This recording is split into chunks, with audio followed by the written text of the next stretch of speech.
Hello teachers, मैं हूँ पुष्पा और मेरे YouTube channel your guide Pushpa में आपका स्वागत है।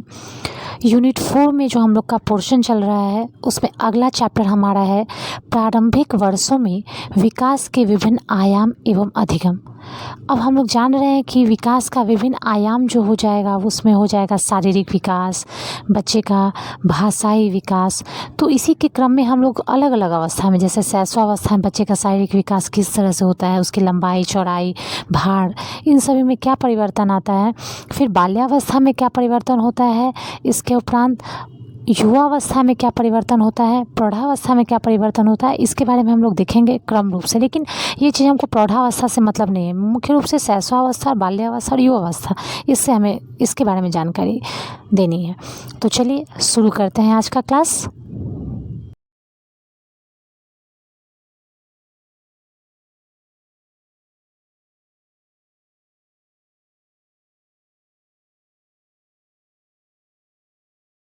विभिन्न आयाम एवं अधिगम। पहला टर्म है शैशवावस्था में शारीरिक विकास।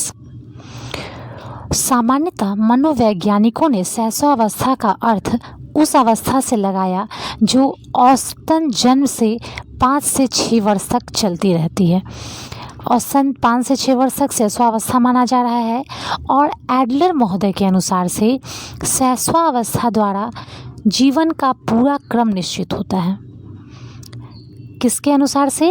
एडलर के अनुसार से शैशवावस्था आपका कैसा है, बच्चे के शैशवावस्था को देख करके उसका जीवन का पूरा क्रम को निश्चित किया जा सकता है कि कैसा होगा ये बालक। शैशवावस्था में विशेषकर जन्म से 3 वर्ष तक की आयु होने के दौरान शारीरिक विकास की गति अत्यंत तीव्र रहती है। कितने वर्ष तक? 3 वर्ष तक बहुत तेज शारीरिक विकास की गति होती है बच्चे की। शैशवावस्था में होने वाले शारीरिक विकास से संबंधित कुछ महत्वपूर्ण तथ्य निम्नलिखित हैं। पहला आता है जो शैशवावस्था में शारीरिक विकास होता है उसमें होता है कोमल अंग। जन्म के पश्चात शिशु और उसके कोमल अंग कोमल एवं निर्बल होते हैं। माता पिता पर वह सभी आवश्यकताओं की पूर्ति हेतु आश्रित रहता है। 3 साल तक का बच्चा खुद से दूध नहीं ले सकता है, खुद से अपना जो भी सामान्य दैनिक क्रियाकलाप है उसको भी संपन्न नहीं कर सकता है, क्योंकि उसके अंग इतने कोमल होते हैं। दूसरा पॉइंट आता है लंबाई व भार। जन्म के शिशु के समय शिशु की लंबाई लगभग 51 सेंटीमीटर होती है। प्रायः बालक जन्म के समय बालिकाओं से लगभग आधा सेंटीमीटर अधिक लंबे होते हैं। अब यहाँ ध्यान दीजिएगा कि प्रश्न कुछ यहाँ इस प्रकार से आपसे पूछा जाएगा कि लड़के या लड़की किसकी लंबाई आधा सेंटीमीटर अधिक होती है। ऑप्शन जो भी हो दे देगा। या फिर ये आपसे प्रश्न पूछा जा सकता है कि शिशु की सामान्य लंबाई कितनी होती है। तो शिशु की सामान्य लंबाई 51 सेंटीमीटर होती है और जो लड़का होता है वो 51.5 सेंटीमीटर का, मान के चले कि 51 सेंटीमीटर किसी लड़की का ये रहेगा तो लड़का उससे आधा सेंटीमीटर लंबाई में बड़ा होता है। शैशवावस्था के विभिन्न वर्षों में बालक बालिकाओं की लंबाई निम्नांकित तालिका में दर्शाई गई है। इस टेबल को आप देखिएगा, टेबल देखने के बाद आपको बहुत चीज़ क्लियर हो जाएगा। शैशवावस्था में बालक एवं बालिका की औसतन लंबाई सेंटीमीटर में देखिए। इस टेबल को एक बार नज़र देखते रहिएगा। आयु बालक का और जन्म के समय कितना वो होता है। तो देखिए बालक जो है सो आपका कितना है, 51 सेंटीमीटर का होता है। बालिका भी जन्म के समय लगभग 51 सेंटीमीटर की होती है। लेकिन यही कहा गया है कि 0.5 मतलब समझिए कि वो अधिक हो जाता है ना। फिर आपको मतलब 0.5 तक लड़का जो है 51 से 51.5 तक लगभग हो जाएगा। इसके अलावा जब तीसरा माह में बच्चा का बालक का लंबाई कितना होता है, 62 सेंटीमीटर, जबकि बालिका का लंबाई 60 सेंटीमीटर। 6 माह का बालक का लंबाई 64 सेंटीमीटर। 9 माह का भी आपको लगभग कितना रहेगा, यहाँ 70 हो जाएगा। 9 माह के यहाँ पे मिसिंग है, इसको देख लीजिएगा। 9 माह के बालक का जो लंबाई हो जाएगा वो कितना हो जाएगा, 70 हो जाएगा, है ना। यहाँ जो चीज़ है ये 70 सेंटीमीटर हो जाएगा बालक की लंबाई। तो ये हुई। अब अगला देखते हैं, जब 1 साल का लड़का होता है तो उसका 73 सेंटीमीटर होता है लंबाई, 2 वर्ष में 81 सेंटीमीटर, 3 वर्ष में 88 सेंटीमीटर, 4 वर्ष में 96 सेंटीमीटर, 5 वर्ष में 102 सेंटीमीटर, 6 वर्ष में 108 सेंटीमीटर। तो यहाँ देखिए कि कहाँ बच्चा 6 साल में सीधा डबल हो जा रहा है। 51 का लगभग मान के लिए डबल से थोड़ा सा ज़्यादा, लेकिन शुरुआती जन्म के समय से वो 1 साल के अंतर्गत उसका कितना ग्रोथ फास्ट है ना।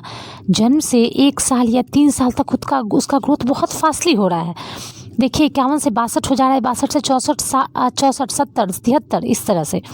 उसी तरह से बालिका भी 51 सेंटीमीटर होती है जन्म के समय, फिर 3 माह में 60, 6 माह में 64, बालिका ने 9 माह में 66, बालिका 1 साल होने पर 72 सेंटीमीटर की, बालिका 2 वर्ष की होने पर 80 सेंटीमीटर की। मतलब कि ज़्यादा का डिफरेंस नहीं है, लेकिन हाँ फिर भी कुछ अमाउंट लड़के से लड़कियों का कम होता है, लंबाई कम होता है। तो एक टेबल आपको नज़र में आ गया है। अब अगला है, प्रारंभ में शरीर का ढांचा लगभग 17 से 22 इंच तक लंबा होता है और 5-6 वर्ष तक यह लंबाई 3 फुट हो जाती है। इसी प्रकार से भार का विकास होता है। शैशवावस्था में भार किलोग्राम की बढ़ोतरी निम्नलिखित तालिका द्वारा दर्शाई गई है। अब यहाँ देख लीजिए कि जन्म के समय में लड़के का वजन कितना होता है, 3 किलो होता है, बालिका का भी 3 किलो होता है। यानी ऑप्शन यदि पूछा जाए कि शिशु का जन्म के समय वजन कितना होता है, 3 किलो। 3 माह का होता है तो बच्चा 5 किलो का हो जाता है, लड़का 5 किलो का हो जाता है। 6 माह का होने पर लगभग 6 किलो का, 9 माह पे 7 किलो का, फिर 1 वर्ष का होने पर 8 किलो का। अब बच्चा में ये अंतर थोड़ा 2 किलो 3 किलो डिफरेंस कर सकता है, वैरी कर सकता है अलग अलग बच्चे में। फिर बालिका भी जन्म के समय 3 साल रहती है, 3 माह होने पर 5 किलो की हो जाती है, 6 माह होने पर 6 किलो की, 9 माह होने पर 6 किलो की, 1 वर्ष की होने पर 7 किलो की। कुछ इस तरह से वो लंबाई आप चार्ट में देख लीजिए, बहुत क्लियर हो जाएगा। तीसरा, यानी कि बच्चे का लंबाई और उसका भार भी बढ़ोतरी होता है। तो जन्म के समय कितना होता है लंबाई, 51 सेंटीमीटर, और उसका वजन कितना होता है, 3 केजी। तीसरा पॉइंट आता है मस्तिष्क तथा सिर। नवजात का सिर उसके शरीर की अपेक्षा बड़ा होता है। जन्म के समय सिर की लंबाई कुल शरीर की लगभग 1/4 होती है। मस्तिष्क का भार जन्म के समय लगभग 300 से 350 ग्राम होता है। प्रश्न यहाँ आपके लिए इंपॉर्टेंट हो जाता है कि मस्तिष्क का वजन, वो मस्तिष्क का भार जन्म के समय बच्चे का कितना होता है, तो 300 से 350 ग्राम, है ना, 300 से 350 ग्राम। और शरीर की अपेक्षा सर का लंबाई क्या होता है, सर थोड़ा बड़ा साइज़ का होता है। अगला 4, दांत। जन्म के समय शिशु के दांत नहीं होते हैं। लगभग 6ठे या 7वें माह में अस्थायी दूध के दांत निकलने लगते हैं। 1 वर्ष की आयु तक दूध के सभी दांत निकल जाते हैं। बच्चे का जन्म के समय जान रहे हैं दांत नहीं होता है, 6ठा-7वां महीना में उसको दस्त के साथ फिर दांत आना, अस्थायी दांत आना शुरू होता है। फिर वो लगभग 3 साल 4 साल के बाद बच्चे का दांत झड़ना शुरू हो जाता है, दूध वाला दांत। 5th आता है हड्डियाँ। तो हड्डी में क्या शारीरिक विकास प्रभाव करता है शैशवावस्था में, तो कई मनोवैज्ञानिकों ने स्पष्ट रूप से कहा है कि शिशु की बनावट और उसकी हड्डियों के परिपक्व होने की गति के मध्य एक संबंध होता है।